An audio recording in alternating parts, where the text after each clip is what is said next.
Hello, welcome back to PlayStation Access. My name's Dave, and I'm joined today by Ash. Hello! And we're getting our intro out of the way very quickly to say that we have been to Warner Brothers Studios in Montreal recently to go hands-on with Gotham Knights. You're seeing some co-op capture right now. Ooh. I'm playing as Red Hood, and our friend from the studio is playing as Robin. And this is the final mission. This battle is part of the final mission in Harley Quinn's arc. And we're going to show you the final boss battle with Harley Quinn right now. Just like in the movies.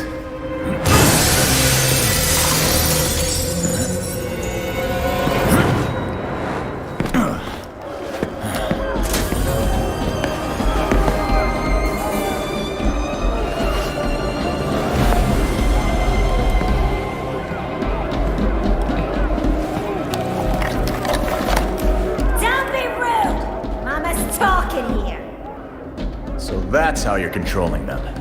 Hand it over. Nuh-uh. My toy.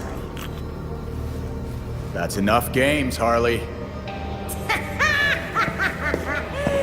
As if. This has been in the works since Blackgate. Welcome to my party! Your party sucks. There's not even cake.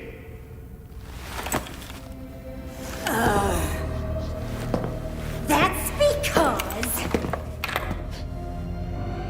I haven't lit a candle!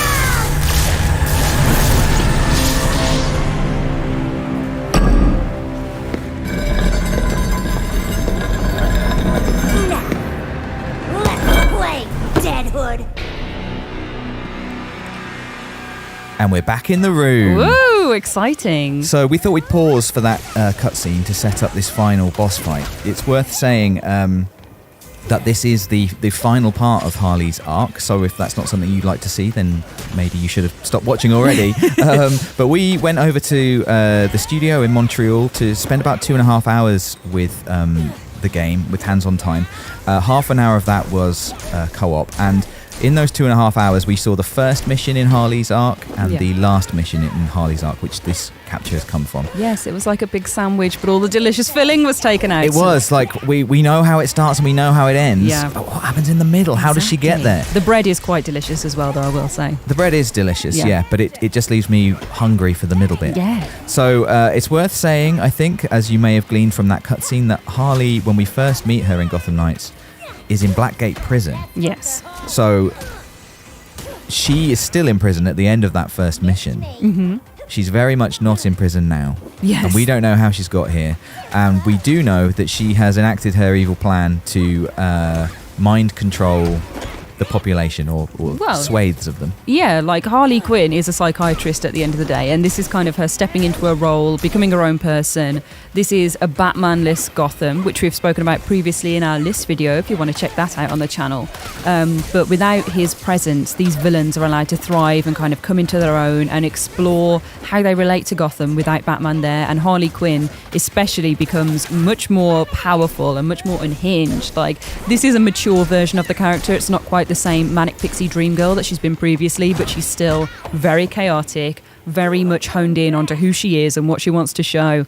And it's really exciting to see her have like a whole new look as well. Like, the pigtails are gone, the heart's painted on her face, and she's here to smash people up with a massive metal hammer. No goofy tricks at all. Like, it's like, yeah, it's definitely. so good. I want to make a bit more about that, about Batman being dead, because I think it just informs everything about Gotham Knights, and it makes it so exciting and tantalizing to me. Just because, any time you revisit a universe that you like, for like the DC universe, obviously it's exciting to see those characters return and what the new take on them is, like a villain or a hero.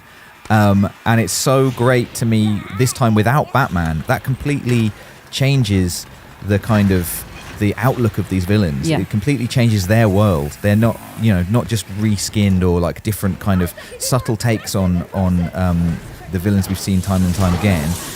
Their whole world has changed. Their like big nemesis is gone now, and how they inhabit this new world is really exciting to me. And it's great, as you said, to see Harley Quinn not as a sidekick anymore, but as a character in her own right, enacting her own evil plan, her own kind of desires and taking center stage is very, very cool to watch. Yeah, like the art designers and the art directors told us about the kind of coming up with her design and drawing in on like the red and the black of the costume and kind of just wanting to make like a whole new version of her, which I just think is shown off so well. Like I'm just watching the little cutscenes, like she looks so good. And that she's got like, again, the new hair and the heart on her face. Like it's a whole new version of this character. I know I'm saying the same thing again, but I do think it needs emphasizing that it's really, really nice to see. And to be able to come into this 2-player as well, I think we should talk about, because having you and your pal taking down Harley Quinn is also really exciting, that you've got this option to have 2 people in there and utilize special abilities when you're together as well. Yeah, I think the co-op is really, really cool. We were told that co-op gameplay was planned right from the inception of Gotham Knights. It's something they knew they wanted to do right away, and you can play the entire game co-op if you like, which is really, really cool. This is like a kind of self-contained mission.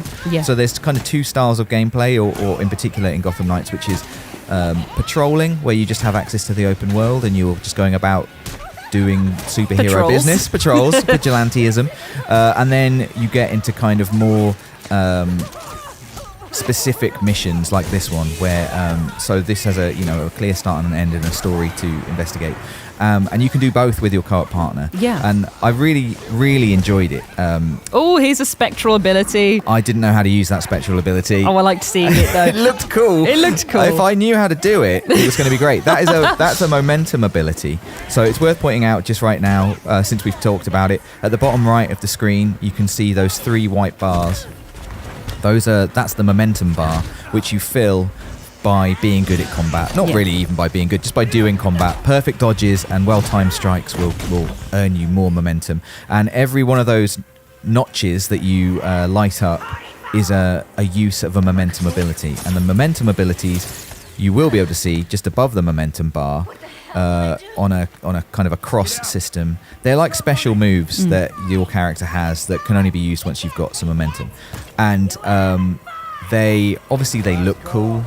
And they're more powerful than just normal attacks, but they kind of have there's a tactical element to them that I really like as well. Like there are times when you really need your momentum bar to be full to tackle a specific enemy. Like using the guard break. You can guard break some enemies just with a heavy attack, but others you really need to use the sort of pierce ability that you have as one of your momentum abilities. So that means that suddenly you're having to think like, oh, I need my momentum bar to be filled, so I'm like purposefully dodging, or I'm attacking like a weaker foe right away to try and build some momentum so that you can then take on the more difficult enemy. And I just think that it adds a layer of tactical play to the combat, which I really, really enjoyed. And it makes it a bit more thoughtful, and it made me slow down slightly.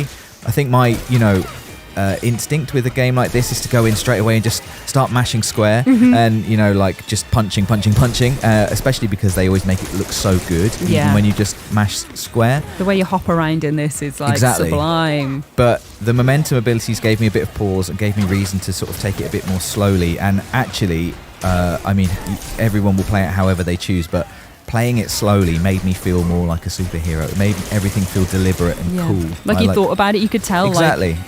I felt in control. Yeah, definitely. I'm enjoying watching this fight. It's so frantic, and there's so many set pieces, and you see a lot of elemental powers in this as well, which obviously Harley's equipping here, but you can have those on your characters. Each one kind of has something they can offer. Like Batgirl has bioelectrical damage she can do from overclocking weapons, and Red Hood has his spectral abilities, which he can use to jump around, and he can put into his weapons. There's all sorts of bits that you can kind of harness. I think Nightwing had some fear stuff he could do as well. Yeah, he can induce fear. We're right at the end of this battle now, Ash. I'm about to win. So I think we'll wrap it up so that everyone can enjoy the final cutscene. So thank you for watching. I hope you've enjoyed this look at Harley Quinn's final boss battle. I have. And Gotham Knights in general.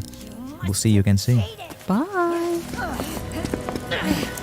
The bats definitely would have figured out where I was faster. And he would have personally taken me back to Blackgate. Like a gentleman. Yeah, we both know I'm not a gentleman. But I think you're getting the hang of taking criminals off the street and stuff. Thanks. I got dozens in holding and a triage nurse who hates me. I'm just gonna blame you, cool? Isn't that what you always do? Don't be a smartass. I'm gonna be dealing with this headache for weeks. You'll be done in no time.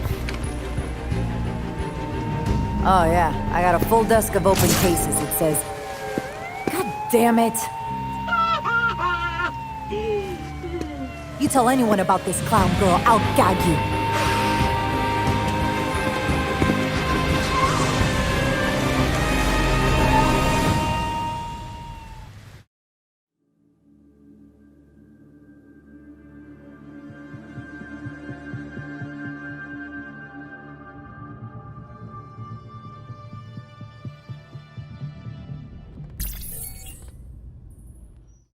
PlayStation